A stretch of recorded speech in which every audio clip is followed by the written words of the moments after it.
She makes the loan process very simple. And if you mention you heard this on Middays with Marcus Maven or ESPN, your appraisal is absolutely free. So give Jill a call today at 502-773-0546. That's 502-773-0546. And let her help you today.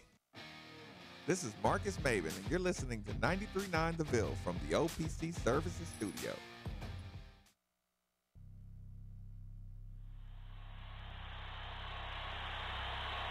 That's his game. They don't get back. Hayward's look at this steal. Here's the steal. 3-on-1. Alley-oop. Oh, my goodness. Marcus Maven. And you certainly are in love with him here in Louisville. Marcus in the open floor.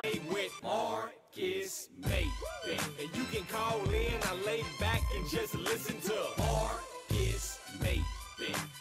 So sit back and relax and watch Maven. Break it down like this. Woo! Broadcasting live from the OPC Pest Services studio. Time for Middays with Marcus Maven on 93.9 The Ville. Now, here's Marcus Maven and Steve Rummage. Welcome back. Welcome back. It's Midday with Marcus Maven. 8150 93.9 is the number. 93.9 is the station. And people, I'm going to just start off with a confession. I do not know the actual date. I have a radio show. I should know the date. I don't know the date, but people, I don't care about the date because I trust you all.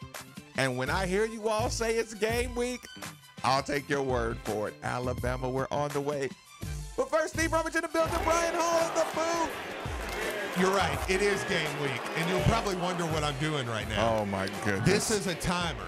Oh, my goodness. For the rest of this week, I'm just going to tell you and everybody out there, and I don't like to get like this very often, but since it is game week, you have 15 minutes, because that's how long a quarter is. Right. Okay? 15 Every minute time quarters. you start to talk about something that's not football, Chris Mack, this goes to you. This goes to everybody else around the campus. This segment, this 15-minute segment should already have a sponsorship. Said clock, just like that. And then when we stop talking about it, because in the 15-minute limit throughout this show, I want to talk freaking football. I don't want to talk about anything else. I don't want to talk about Hall of Fames. I don't want to talk about horses. I don't want to talk about baseball. I don't care basketball. Chris Mack, I love you, dude, but I don't even want to talk about you. Does Lamar Jackson count? Absolutely. Absolutely. Football talk. I don't care if it can be fantasy football. It can be how the Cowboys looked like dog piss yesterday. It can be what? Whoa! Emotional Steve, relax. I know. They did look bad. They looked horrible. That was bad. That was very concerning. You know what? I did not like that. That was bold of you to just go ahead and get in front of that one.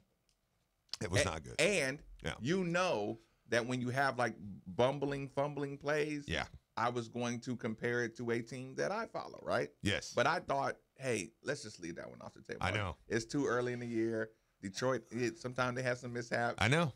Cowboys had mishaps. Yeah. Both bad looks.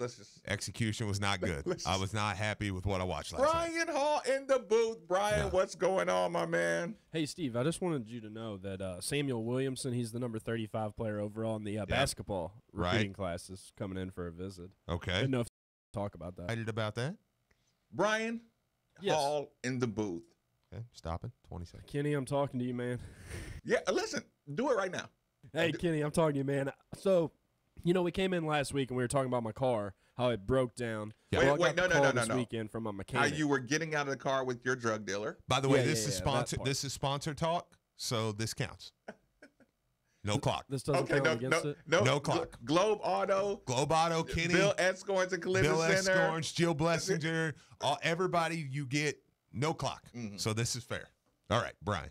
So, Kenny, I need some help looking for a new car. Probably going to be in touch with you here in the near future because I got a call this weekend from my mechanic and my old, 2007 Chrysler 300. Brian. You're not supposed to be able to say my mechanic unless they're your uncle or something. Brian. It's one of my best friends. Dude, because I take it to his house. Okay, fair. Here's the deal, because I'm talking to Kenny too. My sister-in-law is actually going to be checking out a car. She likes a car he has over there. Brian, I'm going to sell for Kenny, man. He's got a couple things on that lot right now, including a 2015 Chevy Camaro that is. I saw that. It's got 19,000. What do you think about the 2014 Benz? What are we doing here? What are we doing here? Look, Brian. look. Don't It's red, see, too. You It's see red. what you're turning? That's the sickest car on the lot. And I've sat in Texter that one. says, That's the can one we? I'm I almost bought it. That's the sickest car on the lot.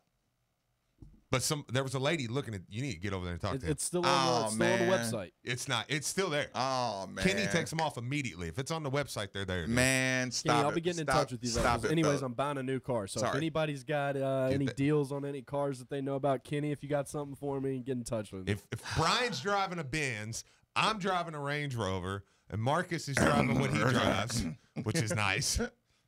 We're doing okay. It's good. It's good stuff. Read that text. Can we please talk to or about Selena?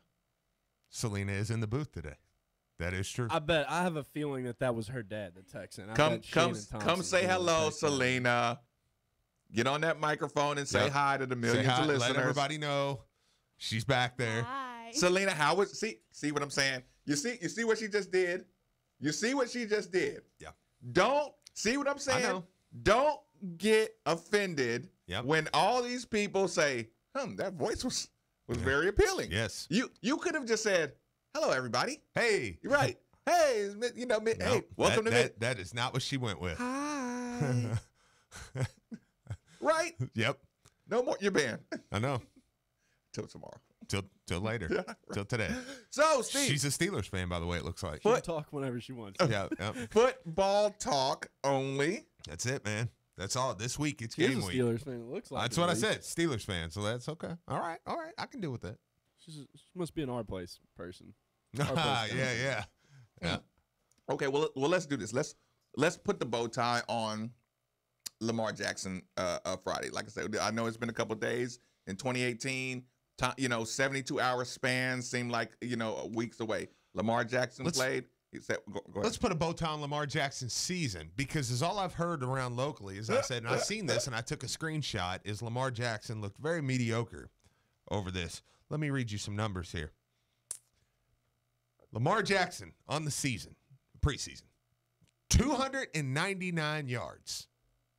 Wait, the whole preseason? The whole preseason. Okay. Passing. 3 touchdowns. Passing. 1 interception. 111 yards rushing. 2 touchdowns. Josh Rosen threw for 148 yards and a touchdown This season. this preseason. Lamar Jackson threw for 299 yards and 3 touchdowns. Josh Allen threw for 210 yards and 2 touchdowns. Lamar Jackson threw for 299 yards and 3 touchdowns. Sam Darnold, 244 yards and 2 touchdowns and an interception. Lamar Jackson, 299 yards, 3 touchdowns and an interception. Where are you going with this, Steve? Baker Mayfield, 363 yards passing, 2 touchdowns and an interception. Lamar Jackson, 299 passing yards, 3 touchdowns and an But interception. they were drafted kind of around the same time. They were not. They were not. Those were top 10 quarterbacks. So I want everyone right now to take the local narrative that Lamar has been so and start punching people in the face when they say that. Where did this violent Steve come from? You must have been brewing with that Lamar Jackson conversation every time you hear it. Well, yes, and then when I kind of seen the And stat, I know how you feel, because you said, even we admit, Lamar Jackson's ceiling is so high that he's never judged fairly. I know. Like I've never, think about this. I have not heard, outside of myself, and maybe one like random Tony Romo or something says, well, he is the youngest guy, youngest quarterback drafted. He's 2 and 3 years. Like, not even elaboration of using his age. Yeah.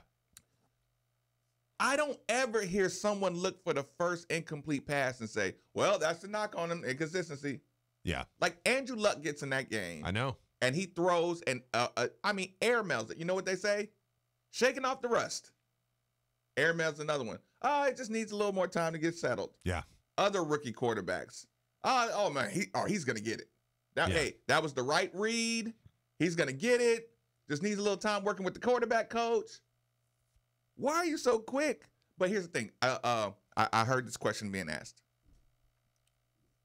The question was more or less, what's so alluring about the Lamar Jackson conversation? And I'll tell you this. Like I said, I'm sure I was listening to it this morning. Either today or last Friday. If Lamar Jackson is the number 30 pick in the draft, right? Yeah. He's not supposed to be the team franchise changer immediately when you're the number 30 pick, right? Right. You're supposed to be able to help the franchise immediately, maybe heir apparent. We know he's the most exciting player, so yes, we can say you're supposed to be the most exciting, guy. I'll put that pressure on you, right? Absolutely. But here's the problem, Steve, and this is what you're going to hear, and this is the psychological evaluation of everybody you've heard, and I'm explaining to you, so you never have to worry about it again, people. You never have to ask the question why. Yeah. Because this is the why. You've seen it before. You've seen it a million times. You see it with LeBron James all the time, right? You see it with Derrick Rose. You see it with guys. You know why? They died on that hill. Yeah. They made up their mind 2 years ago. Right. They're still, and I'm not going to let you drag me into foul mouth behavior. I almost did that. There are guys that still are eating crow from 2015 Lamar Jackson. Absolutely. When a young up-and-comer, Marcus Maven, said he would be in the running for the Heisman Trophy. No. You do not bite at my credibility. You say it like I said it. He will win the Heisman Trophy. He did. You did. You put it out there. So, you have to appreciate this, people. Your reputation, whether it be barbershop, whether it be radio, whether it be TV, whether it be on YouTube, which, by the way, we are Made for the Ville YouTube channel is live right now. You can see us in the studio. Subscribe to us. You get an alert every time the show comes on. We do the show. We do things outside of the show. We do scouting tape. All on We Are Made for the Ville, so you should subscribe to it immediately. Everybody's professional. And listen, the barbershop reputation and the water cooler / coffee break room at whatever restaurant you work at whatever auto body shop you work at whatever, at any place, guys who said Lamar Jackson is not going to make it 2 years ago, they're dying on the hill. Right. Guy who says Lamar Jackson is going to be great, he's dying on that hill. So fast forward 3 years later, you and I are still going to argue about this every single game because we're dying to be right and one guy's dying to be wrong. Like this is like a hurt relationship that will never heal. Because every time he plays good, you're ripping off the scab. Every time he plays bad, you're ripping off the scab. People's professional reputation, because you can always go back to say, well, you thought Lamar Jackson. I can discredit you for the rest of your life because you said LeBron James is not going to make it. Right. Yeah. How stupid. Think about that. 15 years. LeBron James, he can't even shoot. What, 4, 5 championships later? 4? However many championships later. Finals. However many statistics that are better than Michael Jordan in three-point shooting and Kobe Bryant and the efficiencies and all this. All these. Think about that. The biggest argument on the planet was can LeBron James live up to the hype? Right. And if you said no, and then he won a championship, you said it didn't matter because that's Dwayne Wade's championship. Then he goes somewhere else, goes back to Cleveland, wins the championship. Oh, that's Kyrie Irving's championship. It was like, right. I know. Yeah. That's where my point is too. Is the people you hear are the people. Nobody has changed their opinion on Lamar Jackson for 3 years, which is unacceptable. Right. And then when you look at the numbers, and now let me say this. And I want him to play better too. I think he should play better. Like let that be said. And I thought there was one text down through If there. I was talking to him in the choir room, I say, dude, you got to play better. Right. And I don't care you're in the league. Sure. Dominate. But I'm looking at, and I thought I was wanting to double check to make sure there was a text down in there that said, and I agree with this, Lamar has played 4 games because he played the Hall of Fame game. But the numbers, unless they go out and throw for 200 or 300 yards, the numbers are going to be right there comparable. And Lamar was the last pick in the first round. And RG3, they're going 3 deep. RG3, remember we thought there was no Flacco. Right. RG3 played a half. I know. And some. Whereas Lamar played a quarter, and then they went to the third quarterback behind Lamar. Yep. Right? That's it. No, you're right. So I think so, that right. equals So out. if you listen, you can do the stat thing and then go pick apart the amount of minutes played and compare it. He's not running up artificial numbers. Like you see it. I mean, what you're gonna do next? You're gonna give Lamar Jackson a hard time about short passes that turn into long gains. Yeah. And you're gonna take away the yak yards as receivers get? Like, are you gonna do that? Because he doesn't throw the ball in the end zone to a guy, in the touchdown, you're gonna take away that? Oh, well, that was just a drag route that the guy made the play. He put it in perfect stride and allowed the guy. And I said it already. You got to find the routes that Lamar is comfortable with while he's learning an offense that Joe Flacco uses. This is a Joe Flacco offense. Right. So I didn't want to dive too far in it. I'm just saying the reason I thought Lamar Jackson's going to make his way on the field is because people are dying to prove them. They don't care about Joe Flacco being right and wrong. Can Joe Flacco win me a championship? Yes, no. Okay, you're out of here. Right? Now, when Baltimore's 7-1, I'm shutting up. Mm-hmm. You know what I'm saying? Yeah. And no, I'm not shutting up. You know what I'm saying? Joe Flacco's good. Yeah. I was on with Bob Valvano, and I'm so glad that they appreciated and respected my opinion because these people are damn smart in here in the studio. They're smart people. And when they respect your opinion, it's a good feeling. Like, I don't care what anybody says. Mm-hmm. Nobody could gauge that Joe Flacco was going to recommit 12th year in the league. Nobody could gauge that Joe Flacco was going to decide that this was the year he's going to recommit himself to football. We sized up Joe Flacco as the Joe Flacco who's been the highest paid the last 6 years, getting his money, clocking out early, showing up late. Lamar Jackson comes in. It's a different Flacco. Yeah. He sucked. Go look at his preseasons last year, the year before that, and the year before that. He sucked. Yeah. Now he's really, really good. Lamar, he showed up. Yeah. Take a break. Absolutely. To stop running. Stop running, Lamar. Well, I don't know because you seem when I watch him the other night, you go, that's why. What I'm saying, what I mean by stop running is, we know you can run. Yeah. Just slow down on the running. Well, he stumbled over himself. I know, but he scored. I know. It didn't have the sexy look. Yeah. What I'm saying is just the process. What I'm saying is, let's get back. Let's get to the quarterback growth process. I'm never going to ask you to stop running. Right. But I'm just saying, hey, try to stick in there. Try to move around. He got to be coached.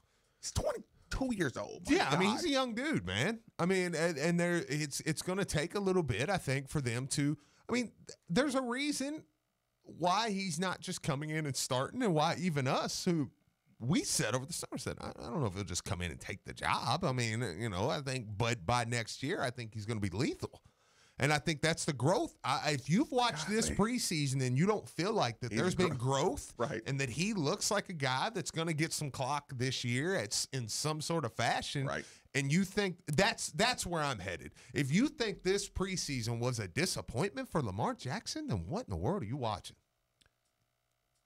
Statistics will make your point. Statistics will take your point. I agree 100%.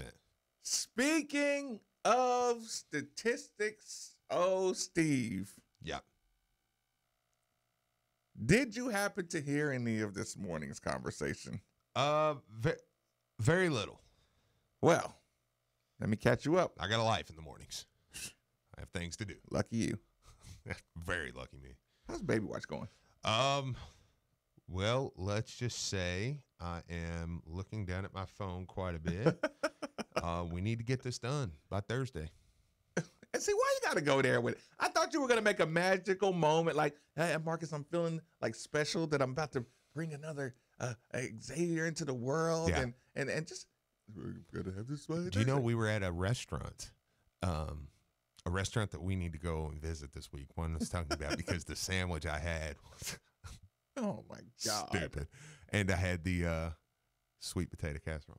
It's awesome. Yeah. It is awesome. Yeah, you sold me on It that. is awesome. That was like grandma's Right. marshmallows. Right. So, anyways, Perfectly toasted. lady comes up. I'm sitting there. I don't know the lady. Lady's probably listening right now. That's fair. Lady comes up, says, "Are you really hassling her for having that baby?" Excuse me, man. Do I know you? Right. Yeah. Did she hear? I'm thinking, oh my God, did she hear me talking? Yeah. Did I say Yeah. something that she could have misconstrued? Yeah. Listens to the show, so everything. So, I got to put my sweet voice on. It's like, oh, no. You're just, hey. Just do it for the show. Yeah, for the show, But for whatever. real. No, but seriously, she's got till Thursday. So, or, just, Okay, so she's got a mom and a sister. Leave me it should be fine. Should be all right. Speaking of statistics, Yeah. Steve, there was a bit of conversation. And the conversation started with an article, a very well-written article by Jake Laura. Okay. Very good. Very good article. I have read that. Louisville Courier Journal. Now, I don't like to paraphrase too much because I don't want to ever lose context. And I would be so angry if someone was reading something that I put together and they had to snib it. Yeah. And take. Yeah. But They put that. That's one thing I think we both, as much as we jump on the Courier at times, we make sure we're going to try to do, because they do put a lot of work, whether I disagree with some of the things they write. So try to put together the context of what's being wrote. Of the past 17 cases dating back to Brigham Young and Ty Detmer, left early in the 1990s, 16 of 17 teams have finished with worse records after losing Heisman-winning quarterbacks than they did with those Heisman-winning quarterbacks. The history facing Louisville in 2018. Okay, now can I have those numbers one more time?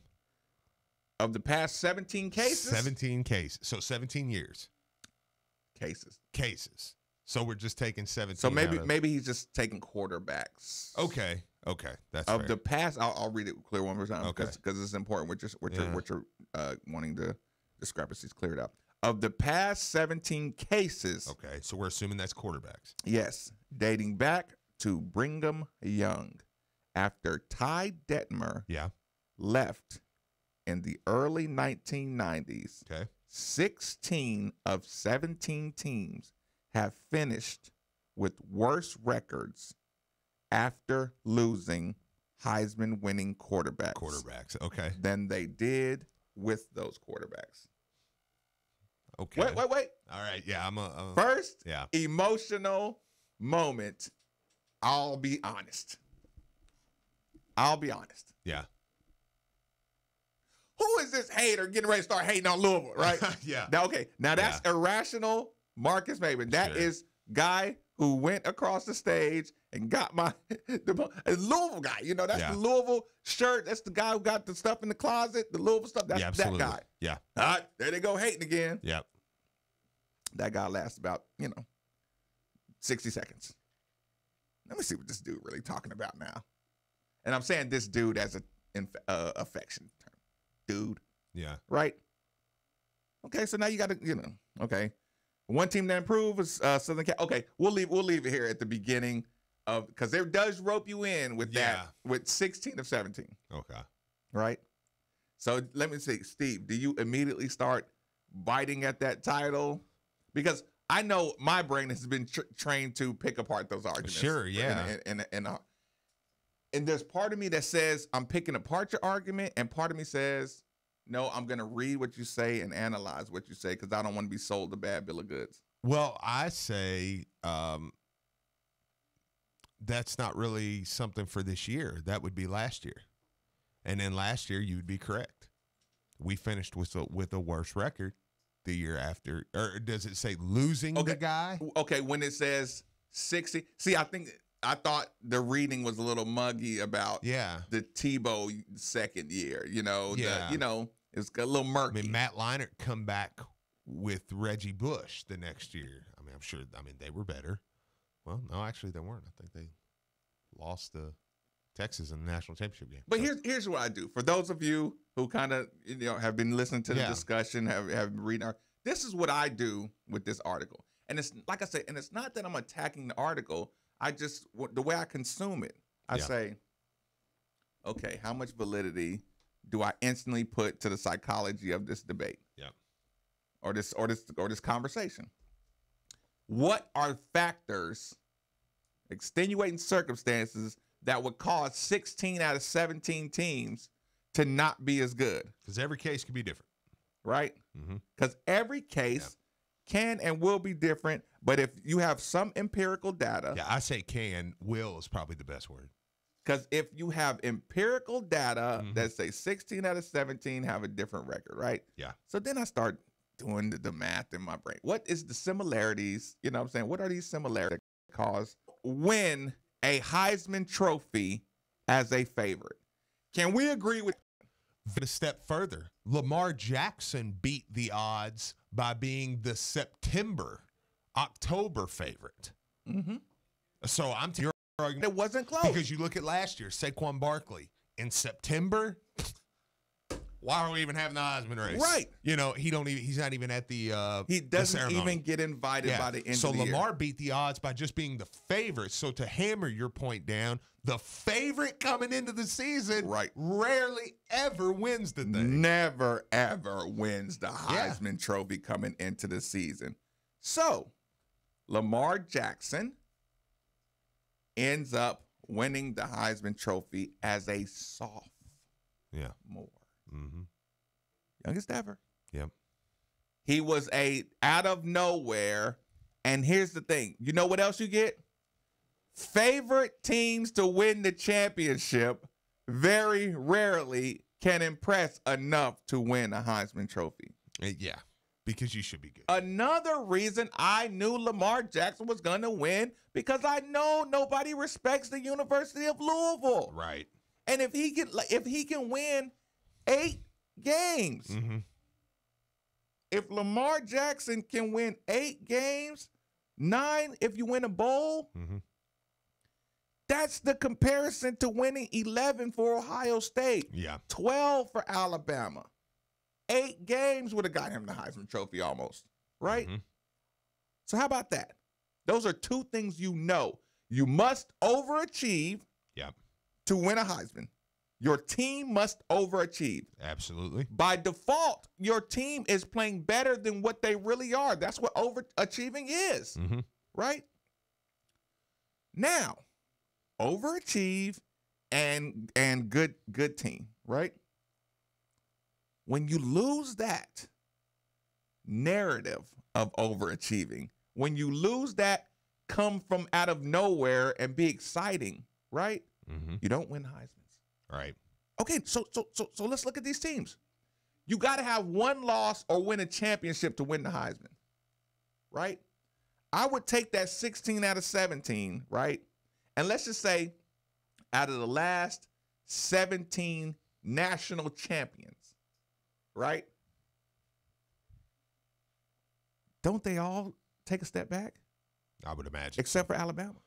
If you took 30 years of national champions, Steve, or 1 loss teams, what percentage of like I said, Alabama is a regular. Yeah. Right? Out of 40 years of champions, right? Yeah.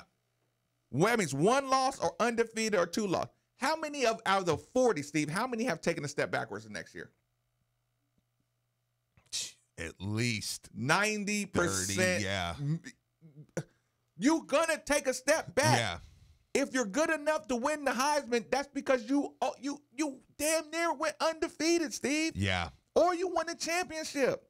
Everybody takes a step back after a championship. Mm-hmm. No, absolutely. So that would account for 80% of this whole argument.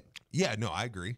And I mean, I'm looking at the list. I know you have lists there too, but looking at the list, I mean, it's your point is very well taken. I mean, look at Cam Newton, for instance. Just start with him. You know, Auburn's a team that nobody's, you know, I think they were top 20. They weren't worried about Auburn. No, nobody. Because I remember watching the opening game. They were playing South Carolina, and I remember getting a call. Everybody's like, my buddy called me. He's like, This dude? This Cam Newton. Well, they were calling me because I made the infamous, among my friends, the infamous quote of when Cam Newton was looking at Louisville and Mississippi State. Right. Because Charlie Strong and everything. I was like, why would we take another guy? We've got DeMarcus Smith. Are they still? They still hold that over my head. That's my point, Steve. Yeah. Listen, that's my point. Yeah. I opened the show with. Yeah. You died on the. Yeah. This Marcus Why would I Smith want this hill. JUCO kid Cam Newton? Well, we got right. Yeah, my God. And that's infamous. Yeah. That's 8 years of infamy. Oh yeah. At least. Yep. Okay. So this accounts for a big percentage that you won the championship. You don't win as many games. A Heisman Trophy winners win the championship or come in second. Sure. You take a step back. 80% of teams take a step back. Mm-hmm. I'll go a step further. You know what happens when you recruit a Heisman Trophy winner? When you're responsible for bringing that guy to your university, when you're responsible for coaching up that guy at this university, guess what happens? You get raises or your recruiters get bought off, right? Yeah. Your expectations go up. So when you don't meet expectations, somebody getting fired, right? So you lose coaches when you have Heisman Trophy seasons, when you have championship, top 3, 4 finishes. That's the nature of the beast. Or you can't live up to that. I'm getting there, Steve. Yeah, because there's different people as I'm going down some of these teams, because I know you're getting to that point. I look at, on one hand, Pete Carroll, 2 Heisman Trophy winners, got a job in the NFL. You know, Urban Meyer, Heisman Trophy winner, lost his mind. He bailed. He bailed. I cannot live up to these expectations. Yeah. I'm a bail. But Kevin Selman had a Heisman Trophy winner, Johnny Manziel, could never live up to that. Right. Got fired. Right. I mean, there's different Marcus Mariota. But but here's the thing. They overachieved with Johnny Manziel. Go back and look at that damn receiver was a problem. Mike Evans. Mike Evans is a perennial all-star in the league. Yeah. That's the part you didn't remember. And then Manziel, when he didn't have Mike Evans, has sucked. Right. Yeah, ever since. People don't remember. Remember against Alabama, him just running around and just putting the ball in the air, and Mike Evans jumping up and catching it. And take it a step further, running around and throwing it running to the right, up the right sideline, Calvin Johnson style. Mm-hmm. Like people, yes, Jake's statistic was right. Sure. But I can find a 10 unprovable, absolutely provable scenarios that everybody can agree with.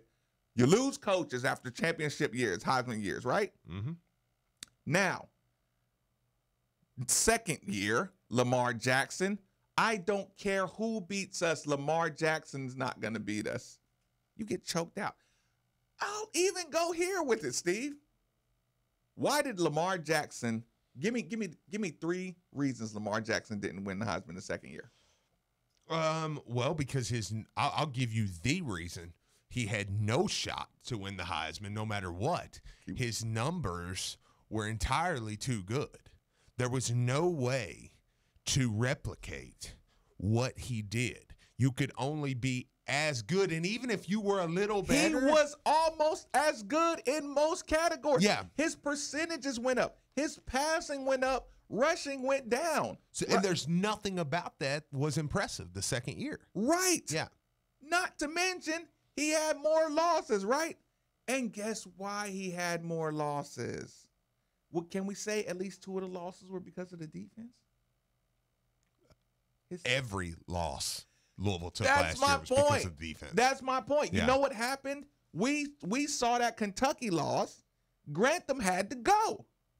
We got a Heisman Trophy winner. Yeah. Grantham, you got to go. Yeah.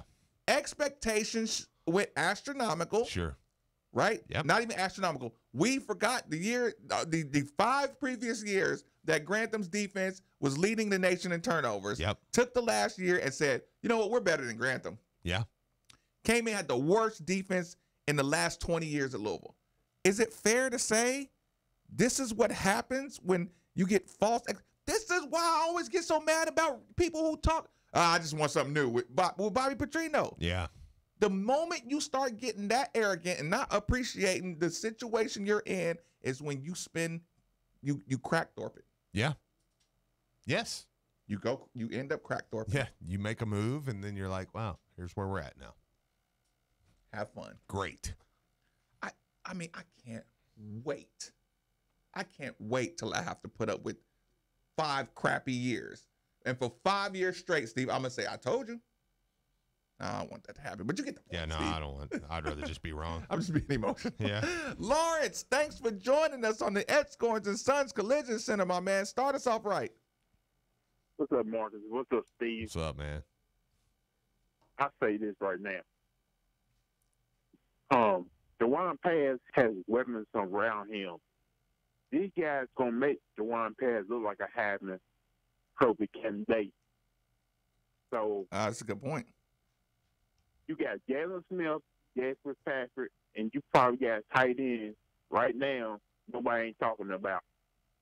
He on those drag routes, seam routes, and crossing routes, they gonna make DeJuan Paz look like the best quarterback in the ACC this year. Mark my words. Louisville gonna do something with DeJuan Paz this season. No, Lawrence, I appreciate the call. Yeah. I mean, here's the thing. When you ask why, when you look at that stat and say, why do I think it'll be better? It's because Bobby just doesn't recruit finished products, right? He makes quarterbacks look better. Well, Bobby knows. Bobby is like. Don't we have enough data over his career to say his quarterbacks? He makes the job easier for his quarterbacks. Bobby can go to a peddler's market and look at a dresser and say, that dresser can be put in $1 million home. It's all it takes is just a little bit of work, but it's got everything there. I hate, because I like to bash on my father-in-law so much, but I have to give him props on this. He can restore, and he can take a dresser. He built us a dresser for the baby's room that when he bought, you go, oh my gosh. But you go, yeah, but feel the foundation, it's made out of cherry. Like you start to look. Stop and you're like, it, man. Goodness gracious. Stop it, Steve. Yeah. Stop it. All right. The last Sorry. 2 to 5 years of my life, Yeah. the last 2 to 5 years of my life have been consumed with stopping at every yard sale and trying to find a dresser that won't fall apart. Yeah. Yeah. So what you're saying right now is so near and dear to my heart. Right. Anybody who's ever moved in a place and tried to get that Walmart plywood dresser versus, because listen, in Walmart it feels sturdy. Yeah, and it is only $30. You know, it's like it is only $30. $39.99, Steve. Yeah. But like I said, like my buddy, my boy, my Kevin Smiley. Mm-hmm. We moved houses, man, and I'm like, dude, if you don't throw away that damn dresser, I'm going to kill you. Man, I gotta find a way to get this dresser, you know, over there. I'm like, dude, that thing's over. It got so many scratches and scars. I'm telling you, in 99, he was like, nah, man, this thing's a monster. Yeah. Right? Right. And I'm like, that thing sucks. Right? Yeah. I go to his house 2 weeks ago. Yeah. Hold on, let me grab my shirt. That thing's still going. I know. Anybody, hey, if you have a real dresser, don't ever get rid of it. Yeah. Don't ever get rid of it. That's a fact, man. And he. I will buy one from your dad if he finds me a dresser. No, I'm serious. And he can take that, and I mean, I will engrave it. We have 3 in our house. I'll engrave it and ruin it. Yes, and it's nobody can ever. I know nobody can ever have it. I mean, and when you're done, I'll with pay them, somebody to go rob. You're going. rob somebody. I know. I'm $60 in on a dresser that's worth $300. People, if you have an oak strong dresser, I'm in. Yes, absolutely. I go to these stores, they're trying to charge me $250 for something decent wood. What the hell are we talking about? I'm sorry about that, people. Joel, thanks for joining us on 93.9, my man. Fire away.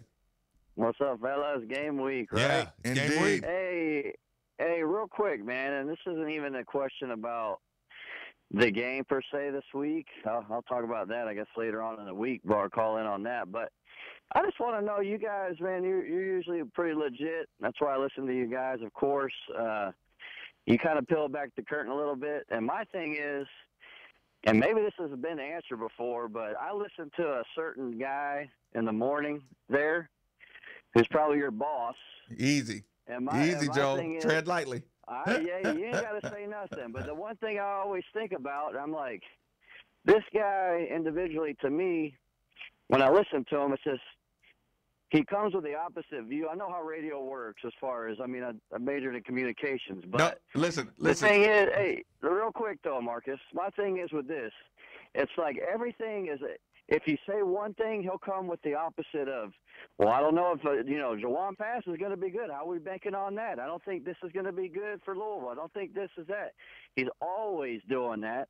And the other thing is, to me, it's like you can say, you'll call in, there'll be people, well, I think we got a shot against Bama. And he'll say, no way in the heck, basically. But then if you come up and say, I think Bama will beat us. Then he calls the fan base out and says, why do you got the defeatist attitude? How can you act like you can't beat Bama?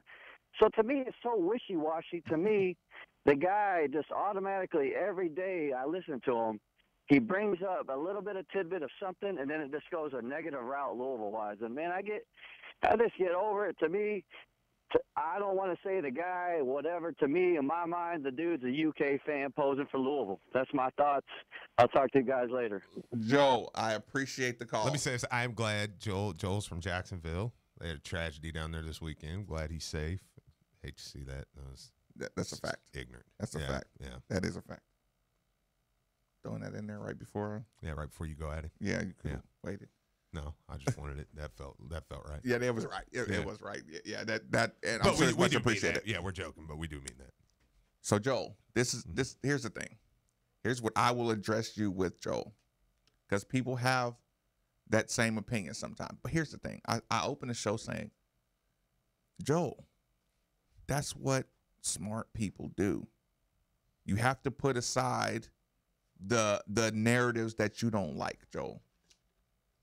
When you're talking to a buddy of yours, right, and he's telling you how much his wife is treating him bad, right? He's complaining about how much, she thinks this and she thinks that and she thinks this. You know what you have to do as a good friend? As a good friend, you have to say, yeah, dude, but she does have this together. She does have that together. You know what I'm saying? Mm-hmm. And if you break up with her, dude, you're not going to do better. Mm-hmm. Right? Yeah. You have to do that. You can't just say, yeah, dude, you're right. Yeah. Yeah, you should leave her. So I compare that to like when you say it, Drew, like if I'm bullish on Louisville football, Drew in good conscience can say, hey man, but what about this? What about Vegas? Vegas says this. What about Jake Lorm? He says this. He says, if I say Louisville's going to suck this year, a smart person is going to say, yeah, maybe. But then, you know what I'm saying? If you get some fan support in here, if you get this going, that's what, smart people can take another opinion and it not be malicious. And I get trapped into what you do. Steve gets trapped into it. When we're debating things and you don't agree with me, you know what I'm saying? Yeah. I can have my moments of, you go root for Kentucky. Steve does that to me when we disagree. You know what I'm saying? So smart people do bring up the alternate side of a conversation, because if we all just went along with, we wouldn't get anywhere with it, right? So I get that. I know what he's saying. And And you do listen.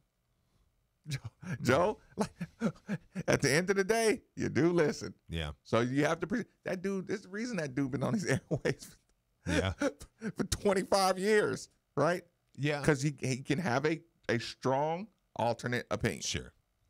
Fair enough. I'll say okay. So, Steve. Yeah. Since we're too close to no, but let me wrap one thing up real quick, if you don't mind. I don't know. I don't want to cut you if you're trying to go to break or anything, but no rush at all. They just to kind of come back around. I know. Touche. Texter, we see you and we're giggling. What the dresser point though? What even Joel said? God, I need a big oak dresser. I know. And what Joel was saying about talking about Jawan Pass and, well, we don't know if Jawan Pass is going to be, because I have heard that argument, and I think that's a good radio argument. Okay. So, but my trust isn't in Jawan. Yes. You know, I mean, that's where I think that argument ends when you come at me with, well, you don't know if Jawan Pass is going to be good. Well, my trust isn't in Jawan. I mean, who has go back to every quarterback that Bobby Petrino has coached. Yeah. He's not just the guy picking them. He's saying that quarterback can read depth well. I can design an offense for depth reading quarterbacks. Let's go. And I trust if Jawan's not ready to go next Saturday, are you ready for this, Marcus? I'm listening. I trust that he has Brian Brom on the bench. I trust that he has Hunter Cantwell on the bench. Yes. I trust that he has Lamar Jackson on the bench. My history with watching this man do what he does with quarterbacks, I trust that if you say, oh, but Jawan's going to come out and I think Jawan's going to get busted up in the first quarter. Right. Well, then I'm interested to see what Malik has. I mean, don't you think, okay, if you say you believe in the 5-star of Nick Saban, right? If you believe in the 5-star of Nick Saban, that they got something different. Absolutely. Will we agree with that? Every time we talk about Alabama, we don't care. He's a 5-star and Saban gets him right. Yeah. Why can't I apply your logic to Jawan Pass? Yeah. He's a 5-star and Bobby can get a quarterback right. Now, if you say we're going to get busted because our defense sucks, listen, we'll tie up this conversation and we'll talk to you all day with it. Sure. I agree with that. Well, listen, and then I'll talk about who we got, and you can talk about who we lost, and we can talk about all that all day. Jair out here picking off everybody. Yeah, right. That's fine. Yeah, absolutely. But if I say Bobby can get it done with Jawan, you said it best. I believe in Bobby because he showed me, and he showed me if his one guy doesn't get, he benched Reggie Bonifant like it wasn't nothing. And we went back and watched that game a couple weeks ago, and outside of watching that fumble, he played pretty good. I had to bite my tongue. Cody, thanks for joining us on 93.9, my man. Fire away. Hey, what's going on, guys? What's Man, up? it's finally game week. Finally. Finally. Still got 4 days. It feels like the countdown was like at 50 days this weekend, man. Like it's crazy how quick it came about. That's before a I good get to my point. question, before I get to my question, I just want to say I think that this is the team that like Lamar Jackson would have loved to have been on. I mean, the offensive line has finally got experience. Right. I think top to Running backs. Yeah, it's got everything. It's got like all the weapons Lamar needed the last couple of years he's been here. I'm happy that Jawan Pass is going to take over. I've loved his game ever since he came here, but I think Lamar Jackson really would have loved to be on this team because I think he could have had more of an opportunity to hang back in the pocket and actually make plays. But before I just want to know, how are the ticket sales going for the game for us? I know Alabama fans will flock out there, but how are we doing in that department? I don't know. Cody, I appreciate